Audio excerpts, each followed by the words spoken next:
ഒക്കെ വലിയ വലിയ മഹാന്മാരാണ്. അപ്പം അവരെ നമ്മൾ പരിഹസിക്കാനും വിവരം അറിയില്ലെങ്കിൽ അറിയാത്ത കാര്യം നടന്നാൽ മതി. പരിഹസിക്കാനും കളിയാക്കാനൊന്നും നിൽക്കണ്ട. എൻ്റെ ഒരു ശരീക്കുണ്ടായിരുന്നു, അബ്ദുൽ മജീദ് ബാക്കവി. ഞാൻ ബഹറുൽ ഉലൂം ഷെയ്ഖുന വക്കി ഉസ്താദിൻ്റെ ദർസിൽ കോളേജിക്ക് പോകാനുള്ള കിതാബൊക്കെ ഓതുന്ന കാലത്ത് 2 കൊല്ലം ദർസ് നടത്തി. ബാക്കവിയായി 2 കൊല്ലം ദർസ് നടത്തി ശേഷം ഷെയ്ഖുനാന്റെ ദർസിൽ KK പുറത്ത് ഓതാൻ വന്ന അബ്ദുൽ മജീദ് ബാക്കവി എൻ്റെ ഒരു സുഹൃത്തായിരുന്നു. മൂപ്പര് ഒരു പ്രത്യേക ചിട്ടിമട്ടുള്ള ആളാണ്. ലാഹിരി ശരീഅത്തിന്റെ നിയമത്തിന് അണുമണി തൂക്കം വൈരുദ്ധ്യം പ്രവർത്തിക്കാത്തൊരു ജീവിതമായിരുന്നു ബഹുമാനപ്പെട്ടവർ. പറച്ചിൽ മാത്രമല്ല, കൃത്യമായിരുന്നു. അങ്ങനെ ബഹുമാനപ്പെട്ടവർ ഓതാൻ വന്ന്, അപ്പം എനിക്ക് പ്രസിഡന്റിന്റെ വീട്ടിലാണ് ചോറ്. അപ്പം ഷെയ്ഖുന മൂപ്പരൊരു ബാക്കവിയൊക്കെ ആയി വന്ന ആളല്ലേ. അപ്പം അതുകൊണ്ട് മൂപ്പര എവിടേക്കെങ്കിലും ഭക്ഷണത്തിന് പറഞ്ഞാൽ രാത്രി വീടുകളിലാ ചെലവ്, പകലേ ക്യാൻറ്റീനുള്ളൂ. അപ്പോൾ പ്രസിഡന്റിന്റെ വീട്ടിൽ തന്നെ ഉസ്താദ് എന്നെ പറഞ്ഞ് ചെലവാക്കി. അങ്ങനെ മൂപ്പര ദർസിലൊരു കൂട്ടുകാരൻ ഞാനാ. വേറൊരാളെ പ്രകൃതി മൂപ്പർക്ക് പറ്റൂല. ഇപ്പം അങ്ങനെ ഒരു ചിട്ടെടുത്ത ജീവിതം. അങ്ങനെ പലതും സംസാരിക്കണ കൂട്ടത്തിൽ ഒരു ദിവസം എന്നോട് പറഞ്ഞു, ഈ പുറത്തുണ്ടല്ലോ ഇങ്ങനെ പലയാതി ഈ കോലം കെട്ടി നടക്കുന്ന കോലം കെട്ടികളായ ഈ ജാട നടത്തി നടക്കുന്ന ആൾക്കാർ, അവരോടൊക്കെ വലിയ വിരോധമാണ് മൂപ്പർക്ക്. മൂപ്പരിങ്ങനെ എന്ത് ചെയ്യും, കള്ള ശൈഖന്മാരെ കുറിച്ചൊക്കെ ഇങ്ങനെ പറയും, അതിൻ്റെ വിമർശനങ്ങളും കുറ്റങ്ങളൊക്കെ പറയും. അപ്പോൾ ഒരു ദിവസം ഇങ്ങനെ സംസാരിച്ച കൂടുതൽ ഞാൻ ചോദിച്ചു, നിങ്ങൾ മടവൂർ CM മൂപ്പരെ കേട്ടു? അന്ന് മൂപ്പര് ജീവിച്ചിരിക്കണ കാലാണ്. മടവൂർ CM മൂപ്പരെ നിങ്ങൾ കേട്ടിട്ടുണ്ടോ? ആ, ഞാൻ കേട്ടിട്ടുണ്ട്, കണ്ടിട്ടുണ്ട്. മൂപ്പരെ പറ്റി നിങ്ങളെ അഭിപ്രായം എന്താ? ഞാൻ വിമർശിക്കൂല അറിഞ്ഞോട്ട്. അപ്പൊ എനിക്ക് മനസ്സിലായി എന്തോ ഒരു പെടൽ മൂപ്പര് പെട്ടക്കണ്, അല്ലെങ്കിൽ മൂപ്പരത് പറയില്ല ഉറപ്പാ. അപ്പൊ ഞാൻ പറഞ്ഞു, എന്തുണ്ടായിന്ന് എന്നോട് നിങ്ങൾ സത്യം പറഞ്ഞു, എന്നോട് മറിച്ചേക്കണ്ട. നിങ്ങൾ അങ്ങനെ ചോദിച്ചാൽ എങ്ങനെ ഇപ്പം പറഞ്ഞു? ഞാൻ പറഞ്ഞുതരാം. ഞാൻ കോഴിക്കോട് ജില്ലയിലൊരു സ്ഥലത്ത് ഒരു സെറ്റ്, ഈ അബ്ദുൽ മജീദ് ബാക്കി മരണപ്പെട്ടു. അള്ളാഹു ഖബർ സ്വർഗ്ഗാക്കി കൊടുക്കട്ടെ, അള്ളാഹു റാഹത്താക്കി കൊടുക്കട്ടെ. അപ്പൊ മൂപ്പര് ദർസേറ്റ്. അപ്പൊ അവിടെ ആ നാട്ടിലുള്ള ആളുകളൊക്കെ ഇങ്ങനെ ഇടക്കിടക്ക് ഇങ്ങനെ മടവൂർ CM വലിയുള്ളാന്റെ വർത്താനം ഇങ്ങനെ പറയും. പലരും കാണാൻ പോകും, ആവശ്യം നേടിയത്, കാര്യങ്ങൾ വാക്ക് പലിച്ചത്, ഫലങ്ങളൊക്കെ ഇങ്ങനെ പറയും. അപ്പൊ ഞാനിങ്ങനെ അന്വേഷിച്ചു, ആരാണ് ഇപ്പൊ ആള്. അപ്പൊ ഇങ്ങനെ കോഴിക്കോട് ഷെയ്ഖിന്റെ മക്കാമിന്റെ വേക്കില്, പള്ളിയുടെ വേക്കില് ഒരു വീട്ടിൽ, മൂപ്പന്റെ വീട്ടിൽ ഇങ്ങനെ കിടക്കുന്ന ഒരാളാണ്. അന്വേഷിച്ചപ്പോ മൂപ്പര് നിസ്കരിക്കണത് കണ്ടോലാരും ഇല്ല. ജുമാക്കോണ് അതൊന്നും അവർ കാണണ്ടല്ലോ. മൂപ്പര് മക്കത്തും മദീനത്തും ഒക്കെ ഉണ്ടാവും. അതിനാണ് ആദ്യം ഞാൻ അത് പറഞ്ഞത്. അപ്പോ മൂപ്പര് കണ്ടോരില്ല. മൂപ്പര് ഇങ്ങനെ കിടക്കുക, എപ്പോഴും കുളിച്ച് പൗഡറൊക്കെ ഇട്ട് ഇങ്ങനെ ഉഷാറായിട്ട് കിടക്കലാണ്. നിസ്കരിക്കാത്ത ഒലിയോ, അങ്ങനെ ഒരു ഒലിയുണ്ട. അപ്പൊ എനിക്കും തന്നെ മൂപ്പരൊന്ന് കാണണം, എന്നിട്ട് മൂപ്പരോടൊന്ന് ചോദിക്കണം എന്നൊരു തോന്നല്. എന്നോട് നേരിട്ട് പറഞ്ഞ സംഭവമാണ്. അങ്ങനെ ഞാൻ എന്ത് ചെയ്തു, ഒരു ദിവസം വ്യാഴാഴ്ച ഉച്ചക്ക് ദർസൊക്കെ കഴിഞ്ഞ് വഴിയൊക്കെ അന്വേഷിച്ച് വെച്ച് ആരോടും ഞാൻ പറഞ്ഞില്ല അവിടേക്കാണ് പോണത് എന്ന് ഞാൻ പറഞ്ഞില്ല. കാരണം ആ നാട്ടുകാർക്ക് മുഴുവനും വലിയ ബഹുമാനാണ് CM മൂപ്പര് എന്ന് പറഞ്ഞാൽ. അങ്ങനെ ഞാൻ ചെന്നപ്പോൾ വീടിൻ്റെ മുറ്റത്തുനിന്ന് ലൈൻ ഇങ്ങോട്ട് നിന്നിട്ട് റോട്ടുമ്മലൊക്കെ ലൈനാണ് ആൾക്കാർ. ആ ലൈനിൽ നിന്നാലേ എനിക്കന്ന് മൂപ്പരെ കണ്ടിട്ട് ഇവിടേക്ക് എത്താൻ കഴിയില്ല, പള്ളിക്കൊക്കെ എത്താൻ കഴിയില്ല. അപ്പം ഞാൻ ലൈനിലൊന്നും നിന്നില്ല. ഞാനൊരു അരുവ് കൂടി ഇങ്ങനെ മുന്നിക്ക് കയറി പതുക്കെ ഇങ്ങനെ ചെന്ന് ഫ്രണ്ടിലെത്തി, മുറ്റത്തെത്തി ഇങ്ങനെ നിന്നു. എന്ത് വേണം, ഒരു പൊടുത്തില്ല, വാതിലടച്ച് എടുക്കുകയാണ്. അപ്പൊ പെട്ടെന്ന് ഞാൻ ആരാണെന്ന് അവിടെ ഉള്ളവർക്കും അറിയില്ല, എൻ്റെ പേരും അറിയില്ല, അഡ്രസ്സും അറിയില്ല, ഒന്നും അറിയാൻ ആരോടും പറഞ്ഞിട്ടുമില്ല. അപ്പോഴാണ് പെട്ടെന്ന് അകത്ത് നിന്നൊരാള് നമ്മളെ കല്ലറക്കൽ തങ്ങൾ പാപ്പയിലേക്ക് കടന്നു വരുന്നു. അല്ലാഹു അക്ബർ, അല്ലാഹു അക്ബർ, അല്ലാഹു അക്ബർ, വലില്ലാഹിൽ ഹംദ്. അല്ലാഹു നമ്മളെ സാദാത്യങ്ങളൊക്കെ ദറജയായ റയീസുൽ ഉലമ ഉസ്താദിന്റെ പ്രിയപ്പെട്ട മകൻ അബ്ദുൽ മജീദ് അഹ്സനി, മലപ്പുറം ജില്ല SYSന്റെ ഒക്കെ കാര്യപ്പെട്ട നേതൃത്വങ്ങളാണ്.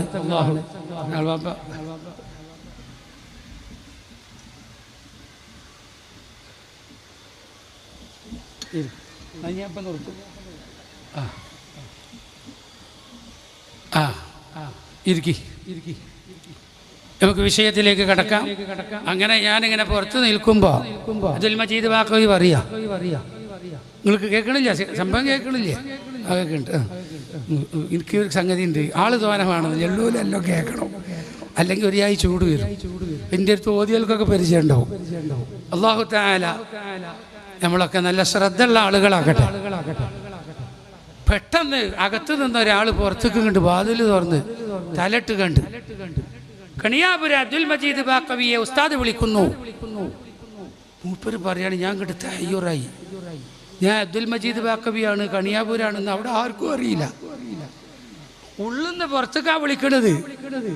കണിയാപുര അബ്ദുൽ മജീദ് ബാക്കവിയെ ഉസ്താദ് വിളിക്കുന്നു. അപ്പോഴേക്ക് എൻ്റെ എല്ലാ ധൈര്യവും ശില്പിക്കണം. ഉപരി അറിയാം, ഏതായാലും ഒന്ന് കാണാലോ എന്ന് വിചാരിച്ച് ഞാൻ കയറി. ഞാൻ സലാം പറഞ്ഞ് ഒരു സുമുഖം ഇങ്ങനെ പൗഡറൊക്കെ ഇട്ട് കിടക്കുന്നുണ്ട്. അപ്പം ഞാൻ ചോദിച്ചു, സലാം പറഞ്ഞപ്പോൾ മടക്കിയോന്ന് ചോദിച്ചു. ഞാൻ കേട്ടിട്ടില്ല, മടക്കിക്കണമെന്ന് എനിക്കറിയില്ല. പിന്നെന്താ ഉണ്ടായി? ഉടനെ ഒരു ചോദ്യമാണ് എന്നോട് ഇങ്ങോട്ട്, നിങ്ങൾക്ക് സക്കരിയ അൽ അൻസാരിയെ പരിചയമുണ്ടോ? ഇത് കേട്ടപ്പോ ഇല്ലാന്ന് പറഞ്ഞാൽ കളവാവും, ഉണ്ടെന്ന് പറഞ്ഞാൽ മുഴുവൻ പറഞ്ഞു കൊടുക്കാൻ കിട്ടണം, അതുകൊണ്ട് എനിക്ക് കിട്ടൂല. അപ്പൊ ഞാൻ എന്ത് പറഞ്ഞു, ഞാൻ കിതാബിൽ അവിടെ ഇവിടെയൊക്കെ കണ്ടിട്ടുണ്ട്. സക്കരിയ അൽ അൻസാരിയെ കുറിച്ച് ഞാൻ കിതാബിൽ അവിടെ ഇവിടെയൊക്കെ കണ്ടിട്ടുണ്ട്. ഉടനെ തന്നെ CM മൂപ്പരുടെ മറുപടി, നിങ്ങൾ നല്ലതുപോലെ കിതാബ് ഓതി പഠിച്ചിട്ടില്ല. നിങ്ങൾ നല്ലതുപോലെ കിതാബ് ഓതി പഠിച്ചാൽ നിങ്ങളെ എല്ലാ സംശയങ്ങളും തീരും. നിങ്ങൾ നല്ലതുപോലെ കിതാബ് ഓതുക, നിങ്ങൾക്ക് പോകാം. ഇവരോട് പോന്നു. നേരെ വന്നു, രാജിയേരിയാണ് കൊടുത്തു. പിന്നെ വന്നത് KK പുറത്ത് ഷെയ്ഖുനാന്റെ ഇരുത്തുക, അതാ അങ്ങോട്ട് ഓതാൻ വന്നിട്ടുണ്ട്. പിന്നെ KK പുറത്ത് ബഹറുൽ ഉലൂമിന്റെ അടുത്തേക്ക് ഓതാൻ വന്നതാ. പ്രിയമുള്ളവരെ, അകത്ത് കിടക്കുന്ന ഷെയ്ഖുന പുറത്ത് സംശയങ്ങളുമായി വന്ന വ്യക്തി അഡ്രസ് സഹിതം വിളിപ്പിച്ചെങ്കിൽ ആരാകണം ഉള്ളിൽ കിടക്കുന്ന ആള്? അതുകൊണ്ട് പ്രിയമുള്ളവരെ, ഞാൻ പറഞ്ഞല്ലോ, നമുക്കും വേണം ഒരു ഖസ്ദ്. ഞാൻ എൻ്റെ എല്ലാ സെക്കൻഡുകളും ഉമ്മ പ്രസവിച്ച കുഞ്ഞിനെ പോലെയാകണം. ഈ ഒരു ആത്മീയമായ ഹജ്ജ് ഖസ്ദ് നമുക്ക് വേണം. ഈ ഖസ്ദ് കൊണ്ട് നമ്മളെ നിയ്യത്ത് കൊണ്ട് നമ്മളെ ഹൃദയം നമ്മൾ സമ്പൂർണ്ണമാക്കണം. എന്നിട്ട് നമ്മൾ ഷഹാദത്ത് കലിമ സമ്പൂർണ്ണമാക്കണം. നിസ്കാരം നമ്മൾ സജീവമാക്കണം. സകാത്ത് നമ്മൾ സജീവമാക്കണം. നോമ്പ് നമ്മൾ സജീവമാക്കണം. ഹജ്ജായി മാറണം നമ്മുടെ ജീവിതം. അർഹമുർ റഹീമീനായ റബ്ബ് മടവൂരെ മൂപ്പര മദദ് കൊണ്ട് നമുക്കൊക്കെ നമ്മുടെ ഹൃദയം പ്രകാശിപ്പിക്കാൻ, ഇൽമു കൊണ്ടും നൂറ് കൊണ്ടും പ്രകാശിപ്പിക്കാൻ നീ ഞങ്ങൾക്ക് ഭാഗ്യം നൽകണേ അല്ലാഹ്. തൗഫീഖ് നൽകണം റഹ്മാനേ. അല്ലാഹു തൗഫീഖ് നൽകുമാറാകട്ടെ. ഈ നീട്ടി ഒരുപാട് കാര്യങ്ങൾ CM മൂപ്പരേറ്റ് ബന്ധപ്പെട്ട് പറയേണ്ടതുണ്ട്. ഇനി തങ്ങൾ പാപ്പ ദുആക്ക് വന്നു, സമയമായും ചെയ്തു. ഞാൻ അവസാനിപ്പിക്കുകയാണ്. ഇത് മടവൂര അവരുടെ ഹയാത്ത് കാലത്ത് തന്നെ ഒരുപാട് ബന്ധമുള്ള ആളുകൾ ഈ നാട്ടിലുണ്ടായിരുന്നു. ഈ നാട്ടുകാർക്ക് വലിയ ബന്ധമുള്ള നാടാണ് മടവൂർ. ആ ഒരു ബന്ധത്തിന്റെ സ്നേഹത്തിൽ അന്ന് തന്നെ മൂപ്പരുടെ ഉപദേശ നിർദ്ദേശങ്ങളാണ് ഇവിടുത്തെ സുന്നത്തി ജമാഅത്തിന്റെ പ്രവർത്തകർ എല്ലാ പ്രവർത്തനത്തിനും അവലംബമാക്കാറുള്ളത്. ചോദിച്ചിട്ടും അന്വേഷിച്ചിട്ടും മൂപ്പര് പറഞ്ഞതും നിർദ്ദേശിച്ചതും അനുസരിച്ചാണ് ഇവിടെ സുന്നത്തി ജമാഅത്തിന്റെ പ്രവർത്തകർ ഇന്നും നിലകൊണ്ടുവരുന്നത്. അതിന്റെ ഭാഗമായി തുടക്കം കുറിച്ച ഇന്നും നടന്നു വരുന്ന മഹത്തായ വലിയ ഈ നാട്ടിലെ ഒരു ഷിആറാണ്, വലിയ ഒരു ഇസ്ലാമിക ചിഹ്നമാണ് നമ്മുടെ ജുമുഅത്ത് പള്ളി. അതിനെ വേണ്ടതുപോലെ അവസരോചിതം ഈ നാട്ടുകൾ ഇടപെട്ട് നോക്കിക്കൊണ്ടിരിക്കുന്നു. അള്ളാഹു ഈ പള്ളി നാളെ സ്വർഗത്തിലേക്ക് സാക്ഷി നിൽക്കുന്ന പള്ളിയായി അള്ളാഹു നമ്മിൽ നിന്ന് സ്വീകരിക്കട്ടെ. സ്വർഗത്തിലേക്ക് സാക്ഷി നിൽക്കുന്ന പള്ളിയായി ഖിയാമത്ത് നാൾ വരെ നിലനിർത്താൻ അള്ളാഹ് നമുക്ക് തൗഫീഖ് നൽകട്ടെ.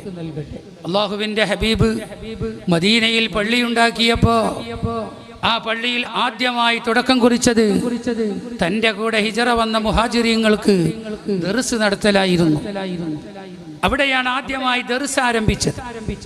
അതുകൊണ്ട് ആ മഹത്തുക്കൾ നിർദ്ദേശിച്ചു ഈ പള്ളിയിൽ ദർസ് തുടങ്ങണം. അൽഹംദുലില്ലാഹ് വർഷങ്ങളായി പല മുദരിസുമാരും ഇവിടെ ദർസ് നടത്തിയിട്ടുണ്ട്.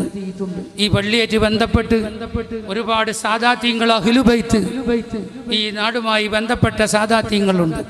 അഹ്ലുബൈത്ത് തന്നെ മാത്രം സ്ഥാപിച്ച പള്ളികളും ദർസുകളും ഈ പ്രദേശങ്ങളിലൊക്കെ ഉണ്ട്. അള്ളാഹു അഹ്ലുബൈത്തിന്റെ ഒക്കെ ദർജ അള്ളാഹു ഏറ്റിക്കൊടുക്കട്ടെ. പ്രിയമുള്ളവരെ, അങ്ങനെയുള്ളൊരു ദർസ് വളരെ വിപുലമായി നടന്നു വരുന്നു. ഈ വർഷവും ഈ ശഅബാൻ കഴിഞ്ഞ് ഈ റമദാൻ കഴിഞ്ഞ് 6 നോമ്പിന്റെ ശവ്വാൽ 6 നോമ്പ് കഴിഞ്ഞാൽ ഇൻഷാ അല്ലാഹ് നമ്മളെ ദർസ് പുനരാരംഭിക്കുകയാണ്. അവിടെ വിപുലമായ ദർസാണ് നമ്മൾ ലക്ഷ്യം വെക്കുന്നത്. ഓതാൻ വരുന്ന കുട്ടികളൊക്കെ നമ്മൾ ദർസിൽ നിർത്തണം. അവർക്ക് ആവശ്യമായ ഭക്ഷണം നൽകണം. ഓതാനുള്ള സൗകര്യങ്ങൾ ചെയ്തു കൊടുക്കണം. ഇത് നാട്ടുകാരായ നമ്മൾ ഇതുവരെ ചെയ്തിട്ടുണ്ട്, ഇനിയും നമ്മൾ ചെയ്യണം. അല്ലാഹു നമുക്കൊക്കെ അത് ഏറ്റെടുത്ത് ചെയ്യാനുള്ള ഭാഗ്യം നീ നൽകണേ അല്ലാ, നീ നൽകണേ അല്ലാ, നീ നൽകണേ റഹ്മാനെ. നമ്മളൊക്കെ ഇത്തരം ചില കാര്യങ്ങളൊക്കെ ചില നിന്റെ പ്രവർത്തകരൊക്കെ കഷ്ടപ്പെട്ട് ഇങ്ങനെ കയ്യും കാട്ടി എരപ്പ് കാട്ടിയിട്ട് ഇങ്ങനെ നടന്ന് ഉണ്ടാക്കിയിട്ട് ഇതൊക്കെ ഉണ്ടാക്കുമ്പോൾ നിങ്ങൾക്ക് ആർക്കും മനസ്സിക്ക് വെറുപ്പ് തോന്നാൻ പാടില്ല. നിങ്ങളിപ്പോൾ ഈ 2-3 കൊല്ലം മുമ്പ് ഒരു സംഭവം വായിച്ചില്ലേ? കാസർഗോഡ് മാമു എന്ന് പറഞ്ഞ ഒരു സഹോദരൻ്റെ, മാമു എന്നയാളെ വിളിക്കൽ, അദ്ദേഹത്തിൻ്റെ ഖബർ റോഡിന് വേണ്ടി മാന്തിയപ്പോൾ ആ ഖബറിൽ എന്തില്ല, റോഡിനെ പള്ളിപ്പണി കണ്ടാലൊന്നിന് മാന്തിയപ്പോൾ ഖബറിൽ കഫംപട വരെ കേടുന്നിട്ടില്ല. മാമു ഒരു നാടൻ മനുഷ്യനാ. അപ്പൊ മാമുവിന്റെ പണി എന്തായിരുന്നു? മാമുവിന്റെ പണി ഇങ്ങനെ ഇപ്പൊ അടുത്താ മരിച്ചത് 2-3 കൊല്ലമായിട്ടുള്ള അദ്ദേഹം മരണപ്പെട്ട്. അദ്ദേഹത്തിന്റെ മകൻ ഗൾഫിലുണ്ട്. പ്രിയമുള്ളവരെ, അപ്പൊ ബാപ്പാന്റെ പണി എന്തായിരുന്നു? നാട്ടിൽ എവിടെ പട്ടിണിയുള്ള വീട് അത് കണ്ടെത്തിയിട്ട് മലയാളിമാരെ അടുത്തൊക്കെ പോയിട്ട് കായ് വാങ്ങിയിട്ട് ഒരു കരിയും സാധനമൊക്കെ കൊടുന്ന് ഒപ്പിച്ചു കൊടുക്കുക. അതുപോലെ നമ്മളെ വീട്ടിൽ എന്തെങ്കിലും പ്രത്യേകമായി എന്തെങ്കിലും അരിയ സാധനങ്ങളൊക്കെ വന്നാൽ അന്നത്തെ ഭക്ഷണത്തിന് മാത്രം വെച്ച് പാവപ്പെട്ടവനെ കണ്ടെത്തി ഓരോ വീട്ടിൽ കൊണ്ടേ കൊടുക്കുക. ഇതായിരുന്നു ഞങ്ങളെ വാപ്പാന്റെ പണി. നോക്കാൻ നിങ്ങൾ കഫംപട വരെ കേടുന്നിട്ടില്ല. ഇതിപ്പോൾ ഇവിടെ സംഭവിച്ചു മരിച്ചിട്ട് 10-20 കൊല്ലം മൂപ്പര്. പ്രിയമുള്ളവരെ, നമുക്കും ഖബറിൽ കിടക്കണം. അപ്പൊ അതുകൊണ്ട് ഈ ചെയ്യണമല്ലൊന്നും വെറുതെ ആവുന്നൊന്നും വിചാരിക്കണ്ട. നിങ്ങൾ ഈ കഷ്ടപ്പെട്ട് അധ്വാനിച്ച് കൈ നീട്ടി നിങ്ങളടുത്തു നിന്നൊക്കെ വാങ്ങിയിട്ട് നിങ്ങളൊക്കെ കൊടുത്തിട്ട് നല്ല ഈ ദീൻ ഇവിടെ നിലനിൽക്കാൻ വേണ്ടി പ്രവർത്തിക്കുന്നുണ്ടെങ്കിൽ ആരും ബേജാറാകണ്ട. ആഖിബത്തിന്റെ നേരെങ്ങനെ പൊട്ടിച്ചിരിച്ചുകൊണ്ട് മരിക്കാം. അല്ലാഹുവേ, ചിരിച്ചു മരിക്കുന്ന മരണം ഞങ്ങൾക്ക് നൽകണം അല്ലാഹ്. തങ്ങൾ പാപ്പ നമുക്ക് വേണ്ടി ദ്വാരക്കും. ഞാൻ തങ്ങൾ പാപ്പാക്ക് ഒരു പണി വേണ്ടാന്ന് വിചാരിച്ചിട്ടാണ് ഞാൻ തന്നെ ആ കാര്യം നിങ്ങളോട് പറയുന്നത്. പ്രിയമുള്ളവർ, അതുകൊണ്ട് ചെയ്തവറുകൾ ഇവിടെ ഉണ്ട്, സദസ്സിലുണ്ട്. ഒരുപാട് തങ്ങന്മാർ വേറെയുമുണ്ട്, സാലിഹീങ്ങളുണ്ട്. റയീസുലമന്റെ പ്രിയപ്പെട്ട് ഞാനിപ്പോൾ പോരുമ്പോൾ കൊണ്ടോട്ടിയിൽ അതൊരു കുരുത്തുണ്ട്. ഉസ്താദിനൊന്ന് കണ്ടു കാണിട്ട് പോരാൻ വേണ്ടിയിട്ട് നോമ്പിറക്കുമ്പോൾ തന്നെ ഇങ്ങോട്ട് എത്തണം. അപ്പോൾ വേഗം കയറി ഇറങ്ങാൻ വേണ്ടിയിട്ട് എന്നോട് ഞാൻ വാച്ച്മാനോട് ചോദിച്ചു 313 റൂം എവിടെയെന്ന് ചോദിച്ചു. അപ്പോൾ തന്നെ വാച്ച്മാൻ എന്നോട്, ഉസ്താദ് ഇവിടെ ഉണ്ട് ലിഫ്റ്റ്, ഇതിനോട് കയറി കണ്ട് 2 നിൽക്കിക്കോളി, എന്നാൽ അവിടെ 313 നിങ്ങൾക്ക് എത്താന്നറിഞ്ഞു. അപ്പോൾ ഞാൻ വേഗം ലിഫ്റ്റിൻ്റെ മുമ്പിലാണ്ട് ചെന്നതാ. വന്ന് ലിഫ്റ്റ് ഇങ്ങോട്ട് തുറന്നപ്പോൾ തന്നെ റയീസുലമ വന്നിട്ട് ഇറങ്ങുക. ഞാൻ കോണിമ കൂടി കയറുകയാണെങ്കിൽ ആ കാണൂല എന്നാണ് ഞാൻ പറയുന്നത്. അപ്പം അങ്ങനെ കണ്ട് അപ്പോൾ സ്കാനിങ്ങിന് പോവുകയാണ്. അപ്പോൾ ഞാൻ കൈ പിടിച്ച് ചില അപ്പോഴും ആ തമാശ തന്നെ ഇതിൽ പരിശോധിച്ചോടത്തോളം ഒന്നും ഇല്ല എന്നാ പറഞ്ഞിട്ടുണ്ട്. അപ്പോൾ ഞാൻ പറഞ്ഞു ഇനി പരിശോധിച്ചാൽ ഉള്ളിലും ഒന്നും ഉണ്ടാവൂല എന്ന് പറഞ്ഞ് ഞങ്ങൾ ഇറക്കി അറിഞ്ഞു. അല്ലാഹു തആല റയീസുലമന്റെ ദർസിന് ഒരു മുടക്കം അല്ലാഹു നൽകാതിരിക്കട്ടെ. പൂർണ്ണ അതിന് ദർസ് എന്ന് പറഞ്ഞാൽ ജീവനാണ്. അല്ലാഹുവേ, ആ ജീവിതം ദർസാണ്. എപ്പോൾ പറഞ്ഞാലും ദർസാണ്. സ്വന്തം മകൻ വഫാത്തായി മറ്റുള്ളവർ തഅസിയത്തിന് വീട്ടിൽ വന്നപ്പോഴും ഉസ്താദ് ഇഹ്യാ സുന്നയിൽ കുട്ടികൾക്ക് ബുഖാരി ഓതി കൊടുക്കുകയാണ്. അല്ലാഹുവേ, നീ ആഫിയത്ത് കൊടുക്കണം അല്ലാ, ദീർഘായുസ് നൽകണം അല്ലാ. ഞങ്ങൾക്കുള്ള അതോറിറ്റിയാണ് അവരൊക്കെ ബർക്കത്ത് കൊണ്ട് ഞങ്ങളെ രക്ഷപ്പെടുത്തണം അല്ലാ. ദർജയോടുകൂടി ദീർഘായുസ് നൽകി മരിക്കുമ്പോൾ നല്ല ദർജയുള്ള മൗത്ത് അവർക്കും ഞങ്ങൾക്കും നൽകണം റഹ്മാനെ.